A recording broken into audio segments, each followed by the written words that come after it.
Welcome to the Business Spotlight. My name is Jada Walker. I am your host for today's conversation, and my guest today here is John Porter, the founder and CEO of Angels Aircraft. Today, we'll be talking about his business, the journey to business ownership, challenges, best practices, and take a sneak peek at what it's really like to build and operate a business. So, John, thank you so much for being here with me today. I'd love for you to give us a little bit about your background and who you are, and tell us a little bit about your business as well. Oh, thank you very much for having me today. I'm glad to be here. So I want to talk a little bit about how I got to where I am and who is John. I started off at going to Purdue University, and I found myself in a fortunate position where I got a professional role at Purdue University, commercializing the technologies that graduate students and professors develop. So that was where my first forte into production implementation. Take my background's a lot of composites, fiberglass, carbon fibers, and make it something that Whirlpool would want to buy and put into tubs. So I had to, find the solution that worked with technologies ultimately to do that. And in doing that, I got recruited to go to Lockheed Martin Skunk Works in Palmdale. Someone reached out to me that I met at a conference and said, "Hey, do we have the job for you? Would you like to come out to Palmdale and see what it's like to work in advanced manufacturing and prototyping?" So that was kind of where, everything kind of went full throttle. You get one of the interviewees in my interview said, "I've worked on F-117, U-2, SR-71, F-16, and F-22. What have you done in your career?" I could do nothing but give her the Wayne's World. I'm not worthy. This is a really cool group to be with. And so I got to work on X-Craft, the X-55. I got to work on Flying Wings, Polecat, and in addition to some other programs that were in development that you only find out about when Trump makes a new announcement. When I was the materials point of contact for developing that system long, long ago.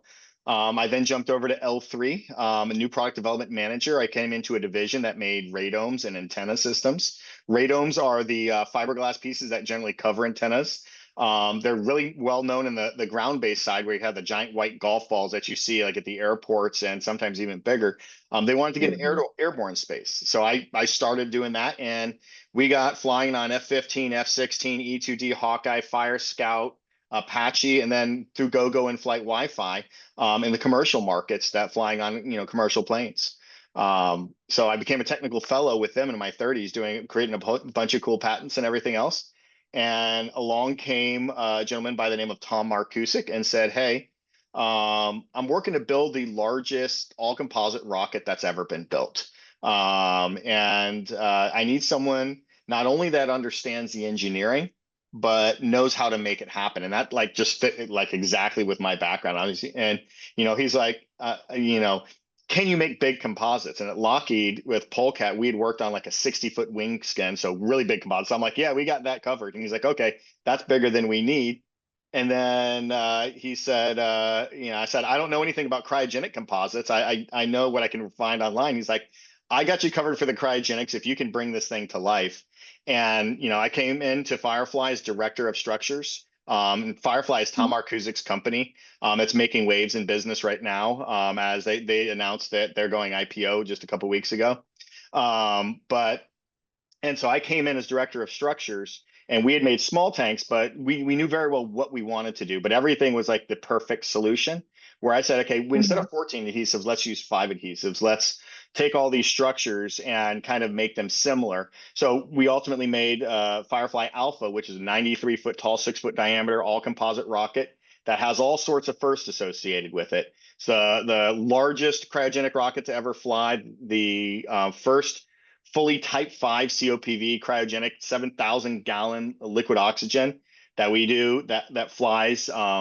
And we made a really robust product. And I was fortunate enough that they said, "Hey, as we're going through all the certification qualification of that, we need a basis." And my vast experience in FAA style systems from my previous experience, we started making materials allowable. So I started the M&P group there to focus on allowable so that we could actually design to that. So get really light and skinny on our safety factors, because we know exactly what the properties are and hit what the literature says. built the vehicle, got that to space, and then ultimately started the composite manufacturing engineering group, which again take aerospace FAA style levels of oversight, travelers, AS 9100, everything else that was associated with that, and bring that to how we manufacture those pieces to have all the traceability. And then I had the good fortune of building out our Firefly's Building 6. It was a design I've been working on since almost I started, to bring automated fiber placement in place, 7-axis robotic trimming, and the facility that's going to be the future of building Alpha, Eclipse, and their lunar lander vehicles. And so it's been a real fun career to get where we're at, and that's where Angels Aircraft comes in. That is really the culmination of all of that experience of seeing Lockheed Martin and the expertise that they have in building these vehicles, L3 creating new technologies, deploying those there. I built out a facility there. Firefly, I got a very large team there, over 100 people, and was coordinating across multiple managers and inspiring them to go forward and do really cool things to do that. And so Angels Aircraft, I was looking at what's next. I was tasked with leading research and development at Firefly, or go into what I'm really passionate about, what really drives me, and that is back to the aircraft and really focusing on a future in a defense tech aerospace focused future where we bring what is available today, 2025, and bring it to bear onto defense tech. I want autonomous vehicles that self-driving cars and Teslas and those vehicles are being able to do. We want aircraft to do that. We don't need a team of people doing Oh, that would something. be awesome. We don't need a team of people doing something that Google Maps can do for you, when I can make Google Maps of the sky, and that the autonomy, we can Yeah. say, go fly where's optimum for you or within bounds. If someone's going to threaten you, avoid them, and here's how. And so you make this physics-based parametric model, optimizes flight. But we also are taking these aircraft and we're designing them instead of one-off hand-built machines. We're designing them Mhm. like automotive. We're designing it for very rapid manufacturing. Our ideal is that these big composite pieces, like 8 foot by 8 foot composites, we can run them through our manufacturing process at less than 30 minutes each, at a low cost, similar to automotive, but we're going to do all the scrutiny necessary for those materials to certify them for aerospace allowables that we can design vehicles to, and at near the same properties to be able to do that. So we're focused. We have a bunch of different things, but we're developing a vehicle similar to that. You hear the Predators and Reapers, call them Type 5 UAS that are used in the aircraft. We're doing that, but we're trying to do that at roughly a tenth the cost for acquisition, operation, and sustainment for the entire life cycle of the vehicle. So we get more, bring more mass to the battlefield. Man, that was a lot. I liked everything that you said. That was great. Like I'm like you're designing them to be like automotive vehicles. Like that's nuts. Well, you need to make So more. I think the key question is, if you want to make a difference on a battlefield, it's about mass. The government's not going to sit mhm, there and go, "Oops, I just walked in, I have 10 times more budget." So if you want to have more mass on the battlefield, right. bigger vehicles, more things, more reasons why to say no, we don't want to get into a conflict with them.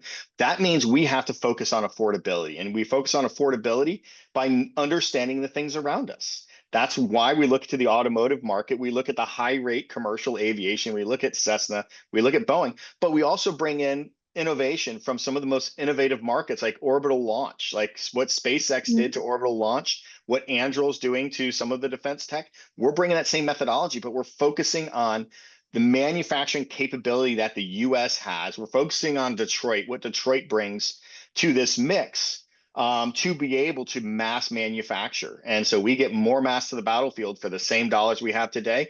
And because how we're doing this autonomy with this, the swarming capability, it's bringing a bunch more capability at a far reduced price. And we hope that resonates with the DoD, with the warfighters, and we look forward to running head into this challenge. Yeah. So you think it would, because I mean I feel like everyone's trying to save money, especially nowadays. Mhm. So that's awesome to hear that.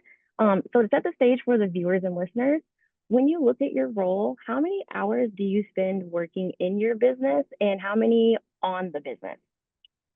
If that makes sense. Do I need to reword that? So I understand what you're saying. So me, in my management structure, in my teams that I've had in the past, I always Mhm. expect all managers to be a functional manager. If you do not go and understand what every part of your company is doing, it's very hard to lead.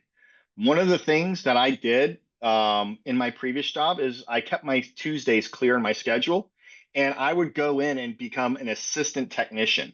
That the managers and senior managers and supervisors would put me into their hardest position and show me and make me go live the problem that I'm asking them to do, whether it's fighting with laser projection, grinding, fitting in the smallest spot, trying to pull stuff out. I think you always, as a founder, and especially in a role as a CEO, I don't see myself as sitting behind any glass wall or a mahogany row. I'm going to be out there. I'm going to be involved with what my team's doing. And yes, I'm not going to be the most efficient technician. And quite honestly, I'll probably screw up more parts than they will. But I need for them to share their difficulty so I can see through their eyes and try to make the product better. And that's one of the big things Yeah. behind design for manufacturing, in that we're open with failing early and iterating fast. And if we don't pay attention to the data, we're never going to know what those iterations should be and how we get this high rate manufacturing through and try to replicate what Henry Ford did to what Ford is today in, a very few number of years. Yeah, I really like when CEOs are hands-on with like almost everything in their company so that then they know what's going on, like what can I help with you? Like I really love that because that's how action coach is too. Um, and then so many business owners, especially those that are newer to entrepreneurship, they feel as though they never have enough time. So I'm curious, based on your experience, if I were to give you an extra 10 hours per week back, where would you invest those hours? Um, it's interesting how you phrase that. So I think it's the question to me is more about certainty, as opposed to time, because there is a lot of time you spend on uncertainty. Did I file the right Mm-hmm. forms? Did I reach out to the right forum to do that? So if I had 10 more hours, it's more so to understanding the certainty of go and execute. I mean, it's the same question is, if I could talk to myself 9 months ago when I started this, or in August, what would I tell myself? And everything is like, don't worry about that. That doesn't matter. Just do this. You made this decision, you thought about it for 2 weeks. But I mean, Yeah. filing the corporate structure, getting approvals to get a credit card, opening a checking account. I know the path of that. If I had to go do this again tomorrow, that would take me 3 hours today.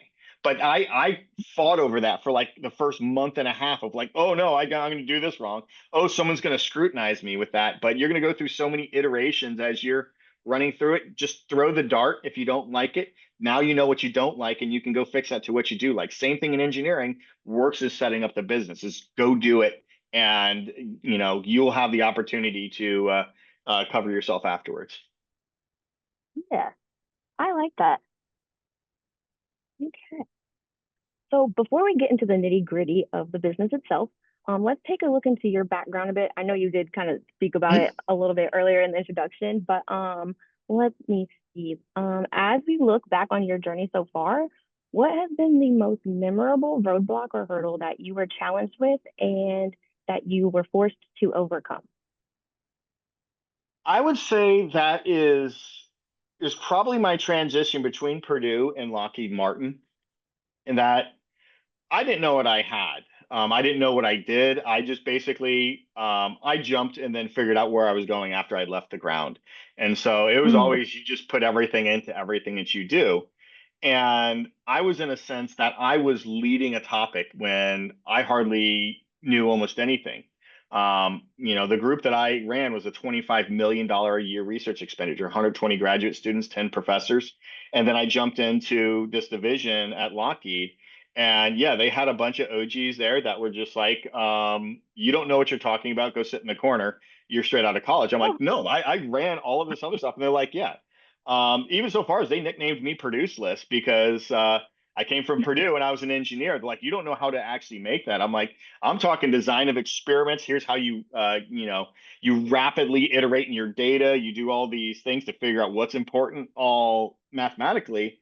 Hmm. And, I was coming to a bunch of people whose careers were on the manufacturing side of things, of making things come to reality with their hands. And knew and understood very well the path that I was on, but it was also learning how to work with people to make sure you're always explaining things in terms, but also don't make giant leaps. You got to make pushes in pieces that your team can understand. You may put the puzzle together, but it's always a challenge to make the puzzle click in everyone else's mind. Hmm. That's really kind of where the focus on inception is important. Focus on with customers, with suppliers, with key people to work with them so they see what you're trying to get at, and then it becomes their idea, and you're helping them try to keep bring their idea to reality, which all fits into what your larger plan is for the company. Okay. So with that being said, what impact did that have on your growth as a business owner?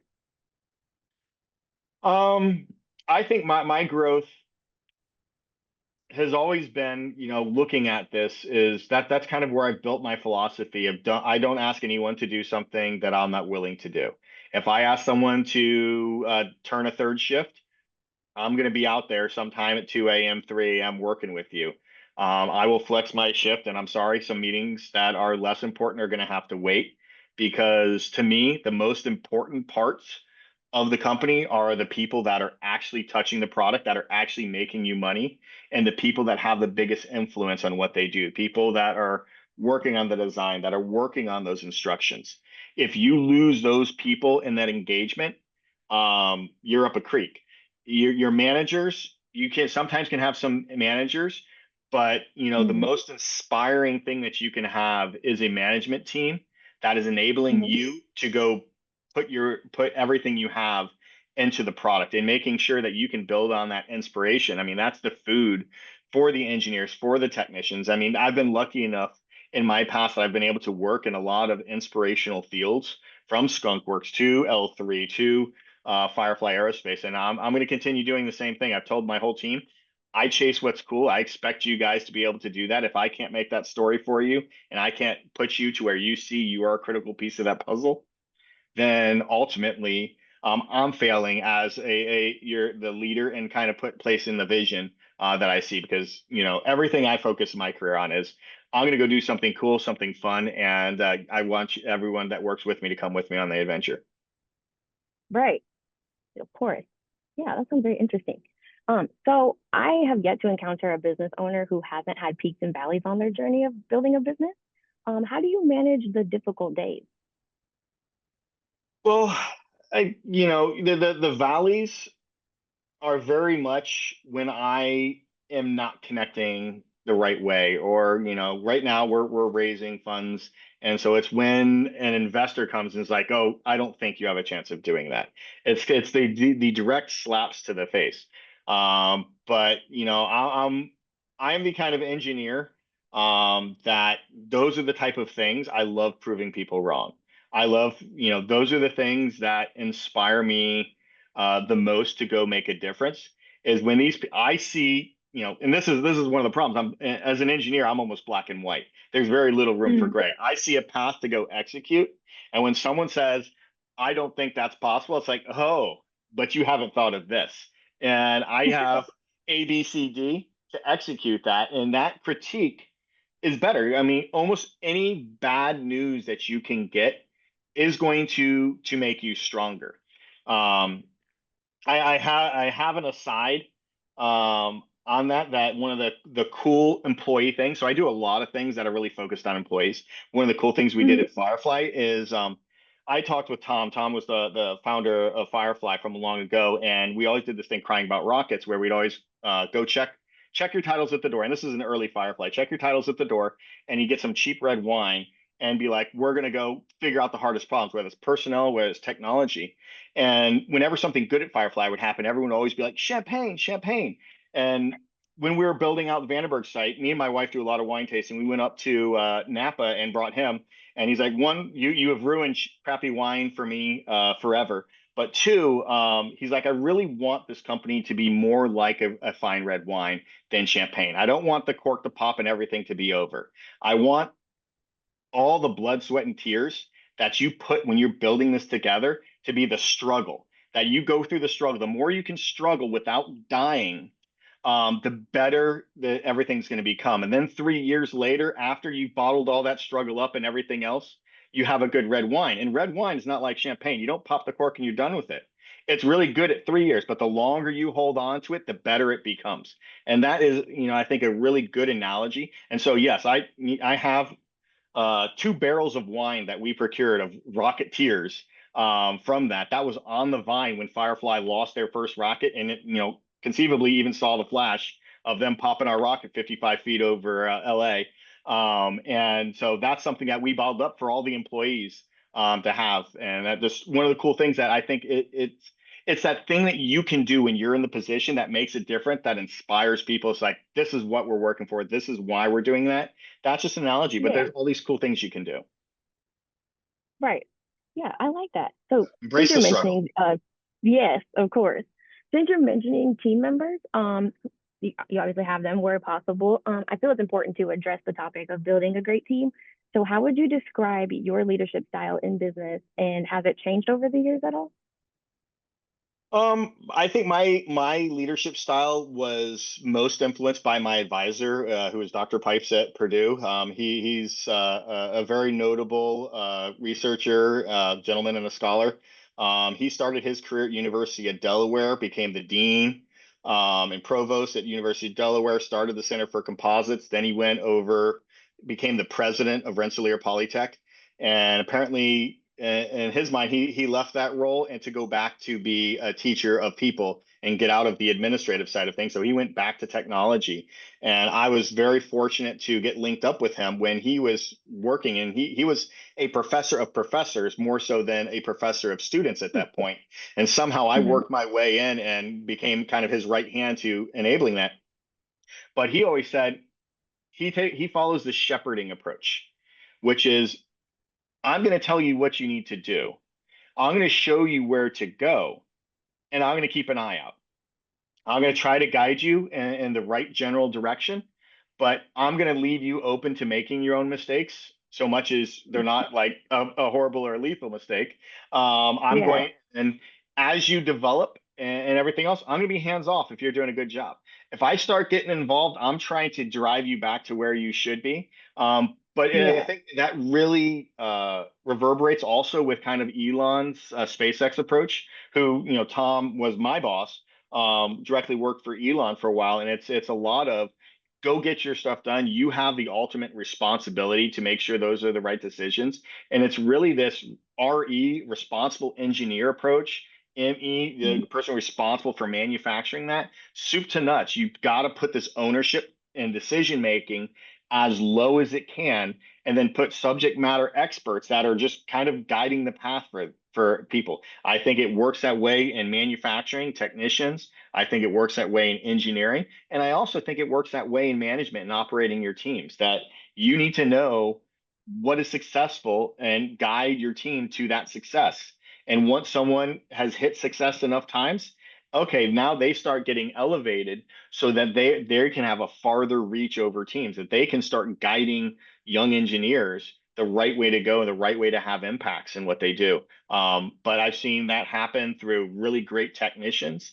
I've seen really good engineers do that. Not everyone has that personnel leadership thing, but they can also lead through the developments of technology, the development of process, to be able to do that. But I think everybody needs to get put into the position where they can excel best. I'm much more Mhm. tools in the toolbox as opposed to I need the perfect set of china to be able to get something done. I'm going to have what I have, and we're going to figure out how to make them work. I'm going to figure out how to inspire them, and then I'll go do the hard work to try to figure out how to fill those gaps that we have, to be able to do that and mix the good with the bad, so everyone is in the best possible circumstance to go get those things done.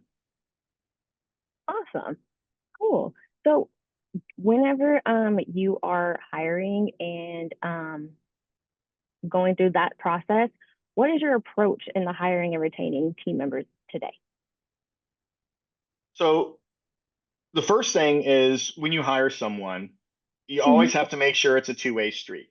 A lot of people, especially young engineers, are always going to say what you're going to do for them. but you need to be thinking, what are they going to do for you? And then vice versa. If they do that for you, how are you going to help them? A lot of that's through compensation, but a lot of that's expanding their capabilities, opening their eyes and growing with them. So you need to make sure that you have enough access to these people, whether it's through you have a manager that's dedicated to it, or if they're working directly for you, that you get to spend the time with them. I remember and I still have my book. It's somewhere on my desk here, where every new employee, I'd sit down with them and always talk about what is compensation to you? What is success to you? Compensation isn't always money. Mhm. Early Firefly, it was always like, do you like the company parties? Do you like stock? Do you like cash? What motivates you? I can't do everything. If you were in my Right. position and I gave you so much resources, where would you put those? And I like 75% of the people was like, oh, we love parties at the CEO's house and we love lunch with the like senior management and stuff. And but senior management's always like, oh, I'm so busy, I got to go jump to this call, I got to go run here, go run there. I mean, they're looking for, their efforts to be recognized and everything else, and that's a very Mhm. important part. Equity, a lot of people gloss over it early in the company, and then if you are a company and you start looking at going IPO, you're like, oh, what could it be worth? So it opens your eyes when that side of things. But some people are very focused on the long game. Some people are very focused on the short game. And some people are just focused on having a good time. They don't even necessarily see it as a full-time career. They're like, this is my job. This is what I do. When I don't like it anymore, I'm going to go do something else. And so you're like, okay, I got to make sure he likes what he's doing. But other people are like, Right. I'm in it. My dad was in it for 35 years, and so am I. And that's the thing that's we don't see a lot of that, but we want to inspire, make an inspirational workplace. And we do that through the products we select, how we market those. We can be a me too, or we can go try to do hard things and do different things. And you know, I think what is it? JPL things, dare mighty things. And we want to make sure we side on the dare mighty things more so than the me too.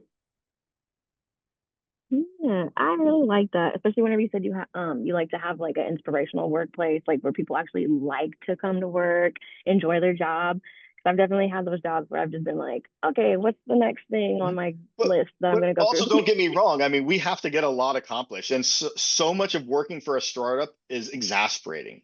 I mean, it's like a three to Hmm. 5 year lifespan. We always made a joke. We engineers, yes, we actually tried to calculate how many years in rocket years was a Hmm. typical job year, and we came up with about 4.5. We weren't quite as bad as dog years, but it's like at 1 year, the big things that happen so fast when you're making, breaking, and optimizing your processes. It's like we have these heart attack moments that something worked, something got qualified, something didn't work, and you had to pivot to your contingency plans. That we have those so often, so fast. And we drive that. But I mean, and that's another thing that's the counter side of inspiring. That sometimes, you can get people overloaded, that they're in the office 75 hours, where you have to sit there and be like, I really appreciate what you're doing, but this isn't tenable. If you want to keep working here, it's not going to be me that quits. It's going to be you that quits this for yourself. You need to dial it back. You need to come with a plan of what you're going to do and then go execute that and get out and go do the fun things in life. And I've been fortunate enough that a lot of my job has overlapped with the fun things in life, but I also have a Right, family. I also have a wife. I also have a kid. I got to make sure I get to do the fun things with them too. of course. Yeah, I always think about doing stuff with my family because there's so much to do here in Austin, anyways. So I'm always like, what can I do with my family? What can I do with my family? But Yeah, you got to let's make, move I got on to make sure to you keep some energy for them for that. yes. So let's move on to what makes your business so special. Who primarily does your business serve? Like if I was in the audience, how would I know that I'm a good fit for your product or service? So we are a defense tech company. We serve few, but we do serve a dual use purpose. So these big ISR aircraft. So we hold we're about a 40-50 foot wingspan. We hold 1,400 pounds of mission equipment. Yes, we've looked at, hey, can we stack people in there? I don't think many people are going to like it because you'd be sitting right between two turbine engines. But we hold a lot of fuel. We can go pretty far. We can hold ordnance if we need to, but we can also hold communication relays and a lot of advanced cameras. both optical, infrared, and all sorts of stuff. We can do a lot of that. So we serve defense tech. We our primary mission for the Archangel, which is our primary product right now, is a ISR, so information and reconnaissance, surveillance and reconnaissance, with a light strike capability as needed by the customer. But we're also looking at developing it for dual use, which is in firefighting and disaster response. I mean, recently we had the floods in Texas, and one of the things that we say with Yeah. the Archangel is we want to be able to basically tell it to go, and it's in the air in 5 minutes, so fully autonomously, no people at the airport. It pulls back, starts its engine, and gets up, and then it can start looking for what it's looking for. We get it in the airspace. For example, you're looking for infrared, you're looking for heat signatures.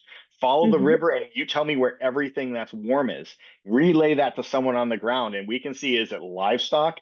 Is it look like a person? Do we need to look at it more? That we can look at that and track where we see that. If we have that capability, we can even track where the floodwaters are. We can access synthetic Oh, aperture wow. radar of like Maxar. Here's the ground. Here's where everything's at. Let's watch that water rise and say, oh, these roads are all out real time. And we can go up high enough that you can have a huge aspect ratio. So that's kind of a thing that we're wanting to do, to develop that dual use. But unfortunately, and we've reached out to Cal Fire.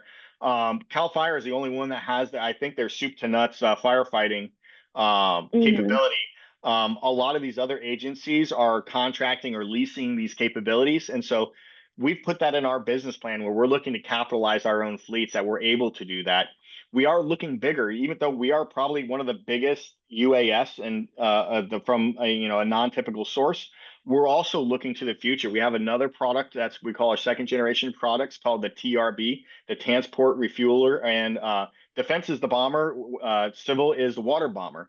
That not only will we have Overwatch communication relays to look at these fires, but we also have a firefighting response vehicle that wherever they're at, they can pull back, they can go, and we have a technology that's the Autonomous Ground Service Center, where we fully autonomously refuel, restart these vehicles, and fill them up with commodities. Whether we filling them up with water or fire retardant, that's the same mission that we would be able to go do with the DoD customer. Whether it's going and dropping cargo at a island that's been hit, that the runways are out, or water dropping, or surveilling in the event of disasters. We're looking to say that is a very valuable product, but unfortunately, I don't have an entity that is going to really go help me develop that product.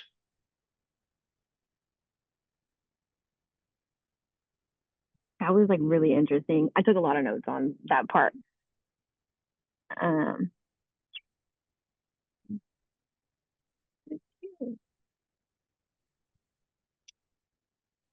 Sorry, I'm just writing something real quick. Apologies. But that was very interesting. I liked how you like said something about the floodwaters and all of that, because of course, like the areas around here have been affected kind of. But that was really interesting because I was wondering how like they find certain people whenever like the floodwaters happen. So like would that kind of help with that? Yeah, I think that's a lot of the case. So right now, there are some specialized drones. Most of these are battery powered drones, so you have Mm-hmm. like up to an hour of battery life, but they're local. They're small drones. Um, Mm-hmm. you also have the police helicopters have these kind of instruments and technology. But what we're looking at with the Archangel is we're a vehicle. We have 15 hours dwell time. We're unmanned. We map off of synthetic aperture radar. We can do a bunch of other things. We're actually designing it prior to the recent executive memorandum that went out that said FAA is going to adopt a beyond line of sight. We're looking to be able to fly to VFR rules, but also we can fly in blacked out rules just because of the instrumentation that we have on. We have synthetic aperture radar that we can map to. We have denied access environment technology we're developing to, when there is no GPS, to understand and know where we are. We can apply those same things to fly in smoke, to fly in clouds, to fly in weather. Right now we need TFRs from the FAA, temporary flight Mm-hmm. restrictions, to be able to allow us to operate that way. But we're very hopeful in how this beyond line of sight realm develops. Um, A little aside, Angels Aircraft was originally Angels 15 because we were trying to work to get a flight corridor at 15,000 feet where we could autonomously fly. That was pinning a lot of the company on one objective of a very vast objective, so we changed it to Angels Aircraft. But I still think, Mm-hmm. there's that room that you need oxygen if you're going to fly above 12,000 feet. But it doesn't become Class A airspace until you hit 18,000 feet. So there's this no man's land that I'd really love to see that get developed, that we can allow beyond line of flight flight of these larger vehicles at some of those heights, or even for the smaller vehicles, establish a very specific altitude set where those type of vehicles can fly. So, in essence of opening airspace to everyone, we kind of give these vehicles highways to kind of congregate in.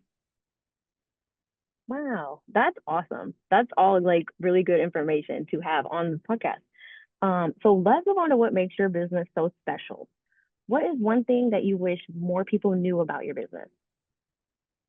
Um, I think the hardest part about our business is, and it's the same thing, it goes back to several things I said before, is I can very clearly see where I can bring all of these adjacent market technologies to bear on this market. And we're working with defense tech who has legacy procurement. We're working with incumbents that have billions of dollars of revenue and have long anchored positions in this market. And yes, we're definitely a David going up against the Goliath to do this. But we look at it, we look at adjacent markets, we look at what your cell phone's capable of. Right now, when we say autonomy, we see most of these aircraft are putting a flight computer that's replicating a pilot in there that's pulling all the switches or making the decisions, one computer. Where I see the Internet of Things, cloud computing, and everything else, that I don't need to have one computer in control. I'd rather have a ton Mm-hmm. of computers that I can decentralize everything to those, and that you have the redundancy and reliability of Twitter and Facebook and these other digital apps, that because one computer dies, I don't lose my tweets. And then at the same time, we're able to run applications on it. If we're on the digital thread, I can look at things that I never thought to look at years ago. Kind of as you see the iPhone, we talk about communication and encryption technology. I can select an app and go to WhatsApp. I can go to Telegram, to Snapchat. These are all encryptions, if you will, and it's very easy to jump around and do all of that since Steve Jobs came Mm-hmm. along with the iPhone. And so we're trying to do that to the aerospace market, where we integrate those technologies, automotive composites, autonomous ground operations, iPhone-like applications, and communicating in swarms, that makes everything so much easier to do the job that the warfighters are asked to do when they're surveilling these sites and everything else. It's going to suggest a solution, say, hey, all the analysts have previously reviewed the data this way. Is this something that you're interested in? As opposed to, here's hours of footage, good luck. And so I think it's a very easy thing in my mind. It says, wow, this is cool. Let's go do that. But it also takes a leap for the DoD to sit there and say, hey, you're asking for a lot of money to go do this. And our response going, we're asking for less than 10% of what they're asking for on a reoccurring basis, and that just develops this new technology. So I think it's the same thing that every founder really has. It's just how do you put that message, that vision that you've developed in your head, and how do you explain that without breaking the bank on your marketing and rendering capabilities? Yeah, I definitely get that because, of course, yeah, people they want to know where they're putting their money, what it's going towards, and then if you don't know how to explain it, they're just like, huh?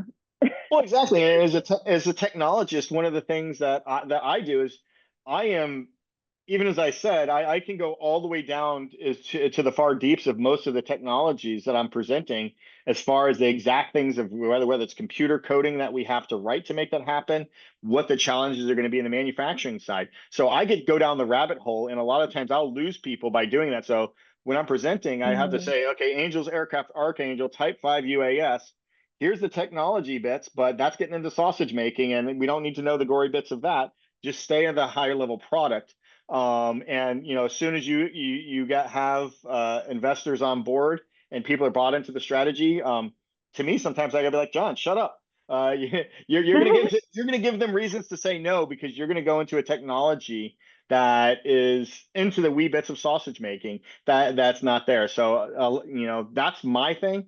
Is I think it's kind of an engineering thing. Engineers get involved in this and Hmm. add a little sprinkle of ADD, and you can jump all over the place, and it gets wild. But it is a very concrete plan. It's very executable, and that's what I'm looking forward to is doing what I do best, and that is executing and bringing the impossible to reality. Yeah. So this is actually going to lead me to marketing, which is something that's vital for every business out there and often an area that many businesses struggle with. So I'm actually curious what successful businesses are doing. So what percentage of your monthly sales typically is invested back into your marketing budget? So I've always looked at everything from a statistical approach. I think overall marketing, direct and indirect, I've seen for this type of market is about 3% of what you should put back into it. Okay. Now, how do you lead that when you don't have enough for full-time people to be doing marketing all the time? Um, I go in and I go on our website and I go write blogs. I go talk about here's what I'm thinking about, here's where we want to make a difference, and you have to put a filter on when you're doing that. So you talk about things conceptually as opposed to how I'm specifically going to go carry that out. Um, there's a lot of stuff that's available in AI that you can go create renderings and go have a conversation with your computer and try to get something that looks close to what you're talking about to try to make it right. You can do that. I think you know I took a bunch of marketing classes. The most effective marketing that you can do is word of mouth marketing. And so that Yes. is, go inspire the people. If they're inspired by what you're doing, they're going to tell people about that. And so if there's anything that you can do as a founder, it's go be vocal about what you're doing. Go talk about it. Because if people hear it and they say, yeah, that sounds cool to me. Yeah, I think we should be doing that. You're going to get more bang for your time doing that than you're going to be paying to promote post or something that you had someone else write or promote these other things. I mean, you want to be the cool kid on the block, if you will, with what you're doing, whether you're looking at it and it's financially feasible, whether it's technically feasible, whether it's looking through a different lens. You have to be your biggest advocate because no one else is going to know how to advocate for it if you aren't the one that's pushing your product. Yeah. I really like that. Hey, Jeff, that's how I find out about mostly everything that I see is word of mouth. Like, I'll be like, oh, where'd you get that? And then, of course, someone tells me. So And get to put I some seeds definitely out there understand. that they can reach out to you. Hmm. Yeah. So moving from marketing to sales, what does your sales process look like? Well, as of right now, we are taking a SpaceX slash Anduril style approach to the market, which means we're going to go build something and we're going to show them what we believe is possible and let it go from there. So, right now, my sales process is sales of technology. It's non-dilutive funding through SBIRs, through DIU, DARPA, AFRL, Navy X, Army Futures. So I'm reaching out and talking to all of them about help me bring this technology to become a reality. And back to what I Hmm. said about that inception thing, they're the ones that are asking these questions. I'm going to go answer it in a way that I'm going to give them a product that uses the technology they're asking for and puts it in its optimal light. So, Yeah. we're going to go do that and to the best that I can for the inception. It's best for me as a founder, but also for our shareholders and our early VCs and individuals that are backing us. That we want to go make sure we're maximizing that non-dilutive cash flow. To develop as much as possible of this technology. And then, I think you can go look through any marketing study of even if we get a small program that takes this and it could be a very different vehicle from what the Archangel is today, but we will be a wildly successful company. And quite honestly, I think we're going to have an incredible moat, and it's going to be really hard to come in and compete with us just because if we're going to be moving fast, we're going to be very agile. If someone Hmm. leapfrogs us, that's my fault for not getting in front of it and making sure that we are the most agile. We are pushing that edge of what we can do with that technology. And, if there's something that I can't fund, that's when I need to go back to investors and say, hey, here's the opportunity. Come help me bring this to reality too. Yeah. That's awesome. So let's look forward to the future and for like what's to come. I know you kind of talked about what you guys are looking forward to anyways, but in the next 3 to 5 years, where do you see the business? So right now our focus is on building the flight design prototype. So this is going to be an actual airframe that's designed for flight that we call our spiral development vehicle. We're going to be integrating the all these adjacent market technologies onto that vehicle and demonstrating Mm-hmm. that, and then bringing customers with us to go bring it to that solution. So we've identified Archangel. Yes, it's bigger than most for aircrafts of this size and this mission set, but what we're doing is we're both looking up and looking down, down the product set. So after we finish, so we're hoping to be well into the certificate. So flight design prototype operating in the next 12 to 18 months.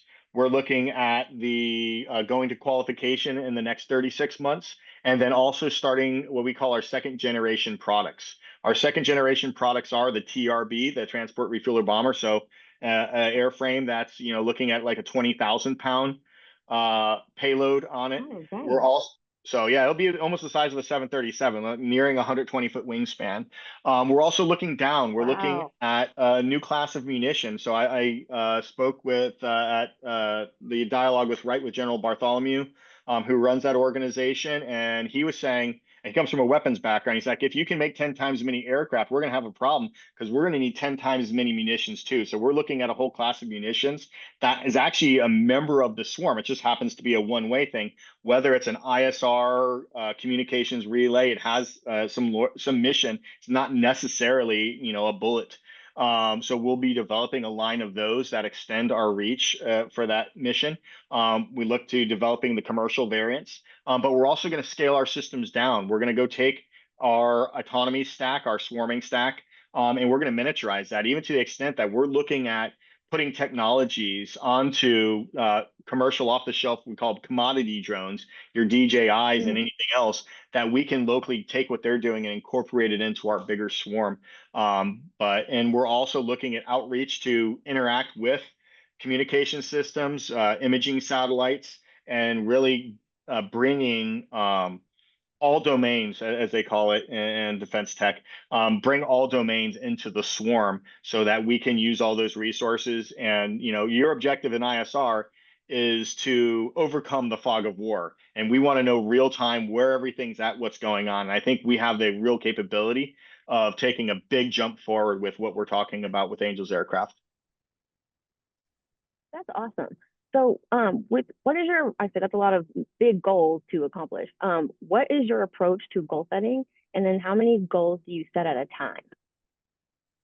I think a goal should be something. So you have milestones and you have goals. Milestone is Hmm. something you have to hit, and you should always have a goal that is far more aggressive than your milestone to make sure that you will hit your milestone on time. Your goal, for where I talk about the prototype, our goal is to go execute in 12 months, and I've put runway in place that we have 18 months to hit that. Same thing with budgets and everything else. You have a goal. If you achieve that goal and you come in at your optimistic budget, now you have that much more capital to go make other products, to go iterate on this product to make it better. Um, you're never going to be wrong for having a goal that does that. And goals may walk. They may Hmm. push back, and that you have to reassess those. Is that realistic? Can we do Right. that? But the other thing comes with milestones. You always have to do risk opportunity management for that. When you have risks to hitting your milestones, you have to offset those with opportunities. And those opportunities may be contingency plans. A good person always has your primary path, but you like, here's my backup. And as soon as you or your engineer that's developing that starts saying, oh no, this is in risk. All right, what's your contingency? How are we getting back? You have to be really concrete, because if you miss your milestones, you lose trust. And losing trust with your customer is the worst thing you can do. So you need to be able to, get a milestone that's realistic, but have your goals that are going to help you keep those milestones. And also the goals are piecewise. So, you may have a critical design review, but you're going to have finish this component, finish that component, finish this component, and everybody knows how their piece goes into the pie. and brings you forward to ultimately get to the solution of bringing the vision that the founders or the leaders of the company have to reality. Yeah, I really like that answer because I've never heard anyone bring up the milestones like with their goals. So that's really interesting. I love that. All right. Um, so to wrap it up, okay, you have a really interesting story. I'm actually kind of mind blown. I'm probably gonna go home and tell my boyfriend about this whole little interview. Hey, word of mouth works. Word of mouth works. So as we wrap up, I do have those rapid fire questions that I was gonna ask you. Are you ready? Go for it. Yeah, let's go. Awesome. Okay. What is the key to success for you? Key to success is inspiring and doing something cool. If I can go do something cool and I can get everyone inspired, we're going in a good direction. It doesn't, some people will say money, some will say fortune, fame. If you can go do cool things and make them happen, all of those things will follow suit. It doesn't lead you too far from the tree. I like that. What is one piece of advice for or that you want to leave for other business owners? Some of the advice that I have for other business owners is go do it. Don't be afraid to break down barriers and to go do hard things. Work on your message. The more iterations, just like a resume, the more iterations you can have in your approach explaining to others, the better it's going to resonate with everybody else. So go and do that. Go and do those really hard things. Life will reward you if you can do it well. Awesome. And this is kind of a fun question.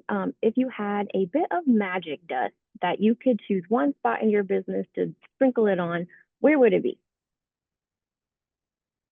Um, I think it's that getting investors excited. I mean, financial people are different from a technical person, and I'm always try to put myself in their shoes and try to explain things to them that are easy. It's hard to get an accountant excited. The best you can only get from is that yes, you did what you said you're going to do. Your books look good. So I always try to figure out how do you meet or exceed your expectations when you're with a known entity. Nice, awesome. So before we get to the final question of the day, could you share with our audience how they can follow you and learn more and contact you? So I do have a Twitter account. The best place, probably the most interactive one's on LinkedIn. At Angels Aircraft, we do have a website, www.angelsaircraft.com. If you want to get a hold of me, you want to get a hold or just tell us what we should be doing, you're interested, info at Angels Aircraft is a good email address to go and say, hey, I mean, I have that. A couple other people have that mailbox. I do check it for everything that's been sent in there. So it's a good way to reach out. And, I love to reach out to collaborate with others or also people that are interested in investing. Thank you, John. So now we have that final question of the day, and it is, what is most inspiring to you today?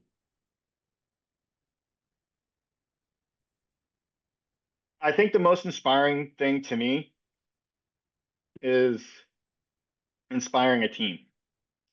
When you can take something great and bring everybody else in that sees that greatness, and then you can lift them to achieve that because it's never achievable by you. It's achievable by the team and the people that surround you. So surround yourself with great people, and ultimately you and your team, you'll be able to lift your team to be able to do some great things. And then as a business, I always try to find people to invest in me. I'd love to have that opportunity to put a fund together to invest in the people that I helped develop and what their next steps are. Awesome. I really like that. So this was a great conversation. I really enjoyed hearing your story. Thank you for sharing. Also, I just want to encourage all of you for watching to save this show and come back and watch it again because John really did have some great insights for business. Don't forget to like and subscribe to our channel so that you can get notifications every time a new conversation drops like this one. Thanks for everyone who joined us today, and a special thank you to John for being with us today. We really appreciate it. Awesome. Thank you for having me. Appreciate it.